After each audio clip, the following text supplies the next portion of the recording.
Đường Sao không ngờ Lam Nguyên Sơn lại hồi sinh, mọi kế hoạch của vỡ. Ý người nói Tiền Trung Y, hắn là người của ngươi sao? Đúng, nhưng Tiền Trung Y không phải là người của ta, ông ta là trưởng bối, là đại ân nhân của Tây Trấn. Người có biết tại sao Tiền Trung Y lại mê tiền thế không? Ta không biết.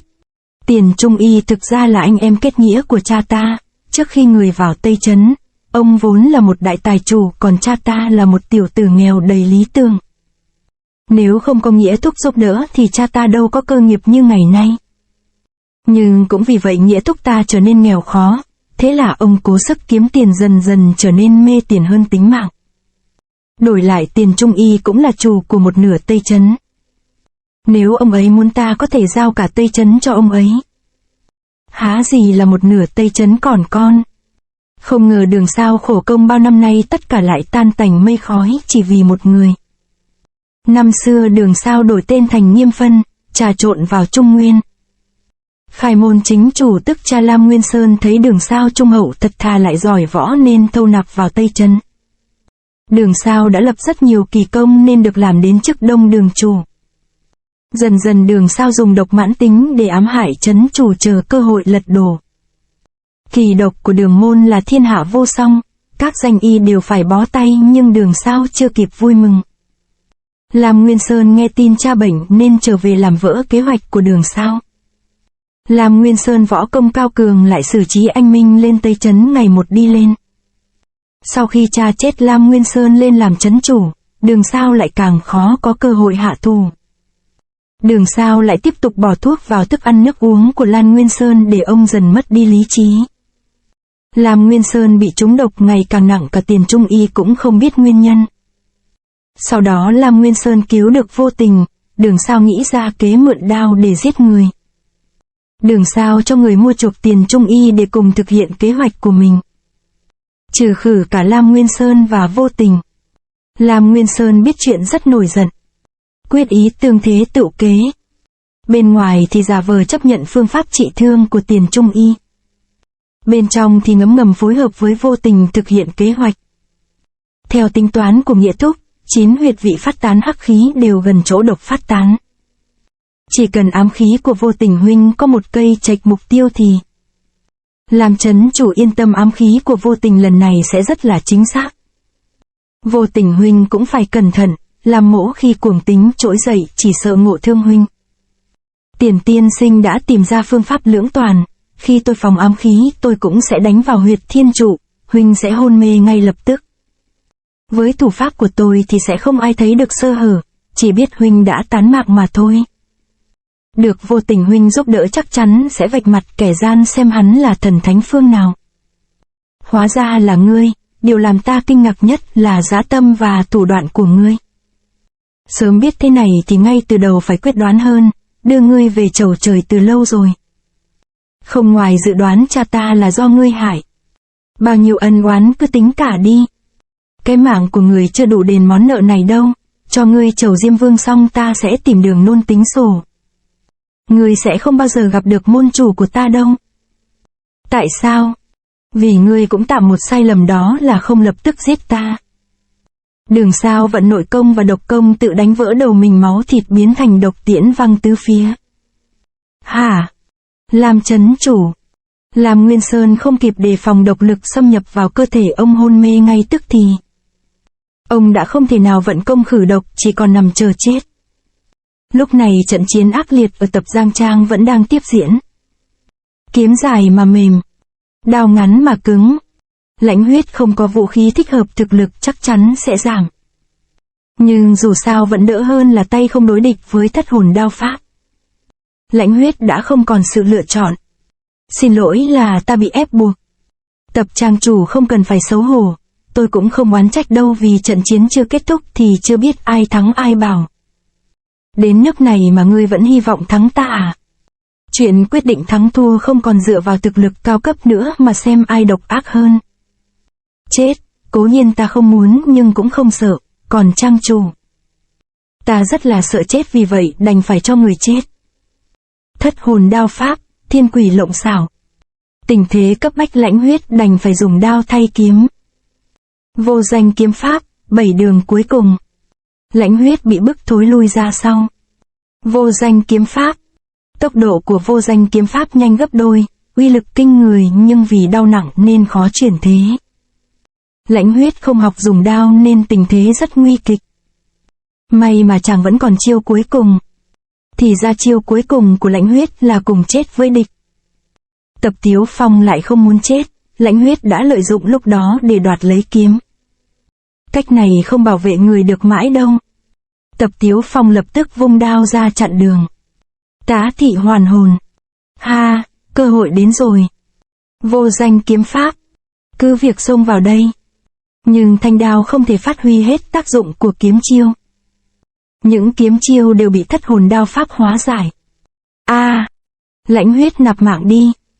Đánh càng lâu càng bất lợi, chỉ cần lấy nhanh đánh chậm là có thể tìm được sơ hở. Nghĩ đoạn Lãnh Huyết liền tấn công như vũ bão. Cuối cùng Lãnh Huyết cũng không dám đánh mà lùi, sắc mặt càng lúc càng khó coi. Trúng kế hắn ta mượn kình đao của ta tấn công để phản kích lại ta, càng lúc càng mãnh liệt. Chắc Lãnh tứ gia đã nhìn ra chỗ không đúng, nhưng quá muộn rồi. Nội lực của ta đã giảm làm sao mà cầm cự nổi. Địch mạnh ta yêu Lãnh Huyết chỉ biết cố gắng chống cự. Đáng ghét, nếu có kiếm trong tay thì đâu đến nỗi. Lãnh Huyết không còn cách nào khác vội liếc sang bên Thiết Thủ nhưng lại càng kinh hãi hơn. Thấy Thiết Thủ đang bị Đường Thất Kinh tấn công dữ dội không kịp thở. Ha, trận chiến này kết thúc rồi, chịu chết đi. Nhị sư ca, mình lo chưa xong lại đi lo cho người khác. Lãnh Huyết ngươi chết chắc rồi. Chẳng lẽ cả hai danh bổ đều có thoát ra khỏi Tập gia trang? Lam Nguyên Sơn lúc này thần trí mê man mất bản năng phản ứng. Chỉ cần kịch độc vào não không chết thì cũng thành ngớ ngẩn. Chỉ có một người có thể chi viện. Ngoài trấn chủ không ai có thể giúp được, mạo hiểm một lần xem nào. Ám khí xuất thần nhập hóa quán Tuyệt Võ Lâm. Ám khí trúng 7 đại nguyệt của Lam Nguyên Sơn. Vô tình đã không cứu mà còn phóng ám khí. Ý đồ là gì? Sau tiếng kêu đau đớn một luồng khí hiện ra. Viễn Dương thần công. Đây chính là nguyên khí của Lam Nguyên Sơn. Thành công rồi. Nếu Lam trấn chủ không truyền chân khí cho mình thì dù mình có muốn cứu cũng không được. Chất kịch độc đang được tống ra khỏi cơ thể của Lam Nguyên Sơn. Vừa rồi vì sợ cuồng tính đại phát nên Lam Nguyên Sơn đã vận Viễn Dương thần công. Nhờ Viễn Dương thần công vô tình đã dùng ám khí để kích hoạt nhằm dẫn động chân khí của Nam Nguyên Sơn. Vô tình thấy mình không còn nội lực để giúp đỡ nên mới mạo hiểm. Cách này tuy không đầy được hết chất độc nhưng lại giúp ông lấy lại được thần khí. Nhưng chỉ một khắc thì vẫn chưa đủ để thay đổi tất cả. Trấn chủ sao rồi? Không ngờ hắn đến chết vẫn còn lợi hại, nếu không có vô tình huynh Lam mỗ đã thành đống xương trắng rồi. Kịch độc vừa mới được trừ khử, nguyên khí tiêu hao nhiều, trấn chủ hãy nghỉ ngơi đi rồi hẵng nói. Chỉ e không thể, ta còn có chuyện quan trọng cần xử lý. Còn chuyện gì nữa? Chuyện này liên quan tới sự tồn vong của Tây Trấn. Viễn Dương thần công vẫn là bảo bối cuối cùng để bảo vệ Tây Trấn, dù bạn bè cũng không thể để họ biết tâm pháp của thần công. Vô tình huynh chắc hiểu nỗi khổ của tôi chứ? Chẳng lẽ Lam Nguyên Sơn muốn giết người diệt khẩu? Tập gia trang. Sống đao thôi hồn đoạt phách. Ập đến Thiết Thủ. Tình thế cực kỳ bất lợi nhưng Thiết Thủ vẫn rất bình tĩnh. Kỳ môn trận pháp này quá không đơn giản, thật không thể đoán được. May mà ta biết giữ sức không tiêu hao sức lực nhiều, chỉ cần bình tĩnh ứng chiến chắc sẽ tìm được sơ hở. Hỏng, phía sau mới là thật. Đau đớn càng làm cho Thiết Thủ hăng thêm vung quyền tấn công. Thập lý kinh lôi. Biến chiều nhanh quá đành phải hy sinh một cái ghế. Bị hủy đi một người giả Thiết Thủ càng có lợi. Thiết Thủ không kịp trở tay đành phải khom lưng xuống. Nhưng anh đao vẫn loang loáng. Truy lãng. Trong cơn nguy cấp Thiết Thủ dùng chiêu thức của truy mệnh để đảo ngược tình thế. Đường Thất Kinh vì quá bất ngờ nên hơi bị rối loạn. Đường Thất Kinh thật đang ở đó. Chỉ cần đánh bại hắn trận thế sẽ tự phá. Trận này Đường Thất Kinh bố trí bằng phương vị kỳ môn. Thiết Thủ cũng có biết đôi chút về trận này nên chẳng quyết phải phá cho bằng được. Đường Thất Kinh đành phải vận toàn lực để đỡ quyền. Về nội lực Đường Thất Kinh vẫn kém hơn nên phải thối lui. Chà, cánh tay của hắn mạnh đến kinh người. Thiết thủ thừa kế tấn công liên tục không để cho đi được thở. Nhưng thiết thủ lại quên mất ám khí của Đường Môn cũng rất lợi hại. Chàng đổi chuyển sang thủ thế, nhưng vẫn không thoát. Ám khí có độc, thiên thần lộng xảo. Thừa thế Đường Thất Kinh bổ tới. Thiết thủ lúc này chỉ còn có thể ứng phó được bằng một tay. Vạn quân mặc địch, độc lực đã lan truyền khắp cánh tay. Trong chốc lát Đường Thất Kinh đã lấy lại thế trận. Ha ha, hai tay người như đống sắt vụn, trận chiến kết thúc rồi chịu chết đi. Thiết thủ bị trúng độc nên có ứng phó được. Nhị sư ca, chỉ sợ thiết thủ và Lãnh Huyết đều khó thoát. Không thể cả hai cùng bạn được. Lãnh Huyết vẫn hết sức xoay chuyển đá đoản đao đi. Ngốc tử, mình còn lo chưa xong đi lo cho người khác. Thanh đang phóng đến Đường Thất Kinh nhanh như chớp đỡ lấy. Đao thế mạnh quá, cơ hội đã tới. Hảo huynh đệ ta sẽ không phụ lòng đệ. Thập lý kinh lôi. Nhân lúc này thiết thủ tung một quyền. Đường Thất Kinh thổ huyết tại chỗ. Tứ sư đệ, là đồng môn mà tình thâm như thủ túc, có một hảo huynh đệ như thế thật là đáng tự hào. Trước khi ngã xuống Lãnh Huyết có một quyết định còn quan trọng hơn tính mạng. Cốt sao chàng cứu được thiết thủ? Là người giết Lãnh Huyết ư? Lãnh Huyết chỉ bị hôn mê thôi, ta vẫn chưa mất hết lương chi đâu. Nếu có thể thì hãy tự động thủ đi. Hay lắm, đối với việc giết người Đường mỗ chỉ sợ ít chứ không sợ nhiều. Đường Thất Kinh có một nội công thâm hậu nên đã hồi tức kịp thời. Thiết nhị ra giờ đến phiên của các hạ đó, xin thứ lỗi. Sống chết có số, Tập Trang chủ hà tất phải bận tâm. Đại ca, Cầu Nhi sắp chết rồi đừng đánh nữa. Cả ba người đã cứu được Tập Cầu. Cầu Nhi nó làm sao? Bọn để đã cứu được Cầu Nhi, đại ca không cần phải ép mình nữa. Không biết tự lượng sức đáng chết. Cầu Nhi đã bị Đường Thất Kinh hạ độc. Đưa Cầu Nhi cho ta. Đại tổng quản xin hãy đại phá từ bi giải độc cho con ta. Chỉ cần giữ được tính mạng của Cầu Nhi ta sẽ trung thành với Đường môn suốt đời. Hoang đường, đại định trước mắt sao ta có thể lo chuyện chết sống của con ngươi được. Hơn nữa ngươi cũng bị ta hạ độc, dù có cứu được Cầu Nhi hay không thì ngươi cũng phải làm nô tài cho ta suốt đời. Cầu Nhi là cốt nhục của ta, xin đại tổng quản đại phát từ bi. Oán giang hồ không liên quan gì đến vợ con, hãy ra tay cứu người ta sẽ không thừa cô ra tay đâu. Người có tư cách gì mà nói với bổn tổng quản, ha ha ha. Tên tổng quản chết tiệt, mày phải có đến 9 mạng nếu không thì cũng sẽ làm tổng quản dưới âm phù.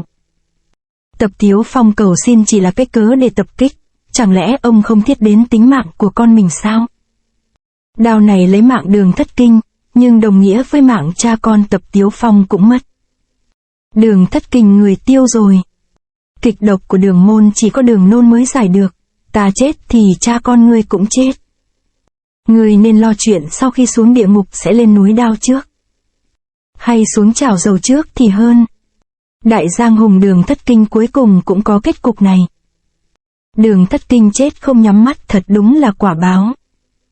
Tại sao Tập Tiếu Phong vốn là một con rối, cuối cùng lại có được dũng khí như thế? Bao nhiêu năm nay sống trong nhục nhã khổ sở vô cùng, cuối cùng cũng có ngày ta tự giết chết thêm súc sinh này, ha ha ha. Chừng cái gì, đừng tưởng ta sẽ theo ngươi vì ta đã tìm ra được cách giải độc của Đường môn từ lâu rồi. Ôi! Cảnh tượng diễn ra khiến mọi người ai cũng phải khiếp vía. Người như Đường Thất Kinh phải tiếp xúc với nhiều độc dược nên y đã phải uống thuốc kháng độc để phòng khi hữu sự. Nên máu của hắn cũng là một loại thuốc giải. Tâm cơ của Tập Tiếu Phong không kém gì Đường Thất Kinh. Những thiết thủ đâu thể làm vậy, chàng đành vận nội công để kháng độc. Xong rồi mảng của bổn trang chủ vẫn chưa chấm dứt. Chúc mừng Tập trang chủ giải được độc. Cũng phải đa tạ nhị vị bổ đầu đã giúp đỡ. Bổn trang chủ phải báo đáp. Hai bóng người nhập lại rồi tách ra trong chớp mắt, rồi mọi thứ trở nên yên lặng như chưa có gì xảy ra. Thiết nhị ra sao lại lường trước được hành động của ta? Là nhờ vào Cầu Nhi. Cầu Nhi, tiểu quỷ đã tắt thở còn có thể ra ám hiệu cho ngươi sao? Một người chỉ biết đến mình không biết đến người thân sao ta không đề phòng được. Ca ca, huynh điên thật hay giả điên vậy? Tại sao không cứu cậu nhi trước? Tại sao huynh lại muốn hại Thiết Thủ? Hừ, độc đã ngấm sâu, dù có sống cũng thành ngớ ngẩn, đường đường là một trang chủ há lại có đứa con như thế sao? Vì hám danh mà Tập Tiếu Phong trở nên lạnh lùng như thế, ai cũng dùng mình. Còn Thiết Thủ thì phải chết. Nếu không thì tài sản mà Đường Thất Kính cướp được lại phải giao nộp cho quan phủ sao? Bài học của Đường Thất Kinh trước mắt Tập trang chủ há lại không biết. Ha ha, ta chỉ biết sau khi giết hai ngươi, số tài sản cách dùng này sẽ thuộc về ta. Với số tài sản này ta không những mặc sức hưởng lạc, mà còn có thể khoa trương thay thế công Đường môn, để Tập Tiếu Phong vang danh thiên hạ. Chính Đường Thất Kinh đã đẩy Tập Tiếu Phong rơi vào hố sâu tội lỗi. Nhị thiếu gia hãy đưa mọi người rời khỏi đây mau. Còn vị Tập trang chủ này hãy để tôi lo liệu. Thiết nhị gia nói đúng, Tam muội, Tiểu Chân đi theo ta mau lên. Nhị gia, hãy cẩn thận. Hừ, chết đến nơi rồi còn dám đứng ở đó mà khoác lác. Thiết Thủ phát huy toàn lực, quyết một trận sống mái. Thiết Thủ chỉ dùng một tay nhưng cũng đủ sức làm Tập Tiếu Phong lúng túng, không thể phát huy thất hồn đao pháp. Hừ, tay Thiết Thủ này còn khó đối phó hơn cả quỷ tóc xanh. Chỉ tiếc là Thiết Thủ đã không giữ được ưu thế lâu, vì kịch độc trên cánh tay bắt đầu phát tác. Nguy, chất độc bắt đầu phát tán khắp cơ thể. Tập Tiếu Phong vẫn luôn kéo dài trận đấu chờ đợi cơ hội. Hồn khiên mộng oanh, thập lý kinh lôi. Thiết Thủ bỏ trận để thoát chạy, Tập Tiếu Phong không ngờ. Chà, chất độc trên cánh tay đã theo máu chảy ra ngoài nên độc lực giảm hẳn. Tạm thời bỏ chạy để tập trung đẩy chất độc ra. Tập Tiếu Phong cố ý kéo dài trận đấu nên Thiết Thủ bỏ trận vì không muốn làm vật hy sinh vô ích. He he, Thiết Thủ danh chấn thiên hạ cũng cúp đuôi bỏ chạy, chuyện này mà đồn ra thì còn mặt mũi nào trên giang hồ nữa. Đáng ghét, đuổi kịp rồi sao? Thiết Thủ đã không còn đường rút lui. Thôi hãy đầu thai sang kiếp khác đi. Thiết Hoạch ngân câu. Muốn tiết lộ nộp mạng à hoang tưởng. Dù có hét to cỡ nào thì cũng không dọa được ta đâu. Vĩnh biệt danh bổ Thiết Thủ. Đại ca, ngừng tay lại. Cả Thiết nhị gia cũng không là đối thủ của gã điên đó, huống chi là hai người. Lãnh Huyết ông trời sẽ không tuyệt hết đường sống của chúng ta đâu. Tập Thu Nhai đang định chèo thuyền đi thì thấy Thiết Thủ đến nên chàng và Mai Hồng vội lên bờ ứng cứu. Cửu chuyển ly hồn. Loại để nguội này không có cũng được. Các ngươi cùng chết đi. Ta là Lãnh Huyết nhưng về máu lạnh thì ta còn kém xa ngươi. May mà ta kịp dùng nước sông làm huynh ấy tỉnh lại. Tiểu Chân tuy vẻ bề ngoài yếu đuối nhưng lại rất thông minh và bình tĩnh. Hừ, vẫn là tên quỷ tóc xanh. Ta từng giết rất nhiều người, nhưng đối với loại mặt dày dạ thú thì ta đặc biệt hứng thú. Cũng là dùng đao thay kiếm, cũng là một đối thủ nhưng tình hình lại hoàn toàn thay đổi. Trong lúc hôn mê Lãnh Huyết đã được điều tức nên chiếm ưu thế hơn là Tập Tiếu Phong. Người tiêu rồi, nếu muốn sống thì đầu hàng đi. Muốn bổn trang chủ đầu hàng ư, đừng có nằm mơ. Ngoan cố, chết không đáng tiếc. Thanh đao của Tập Tiếu Phong khi dính nước bỗng phát ra một ánh sáng kỳ dị. Lãnh Huyết hôn mê rồi. Một chuỗi ánh sáng lạ lùng. Hư hư thật thật. Tứ đệ. Toái mộng đao. Là tuyệt thế kỳ đao khi gặp nước bỗng sinh ra kỳ biến, cuối cùng cũng trở lại giang hồ. Bí mật toái mộng đao ta tìm kiếm nó bấy lâu, hóa ra nó lại ở ngay bên cạnh ta. Để ngoài bình thường nhưng khi gặp nước thì phát huy uy lực. Tập Bôn Long người là thiên tài, nếu không sao có thể luyện được thanh đao này. To be continued.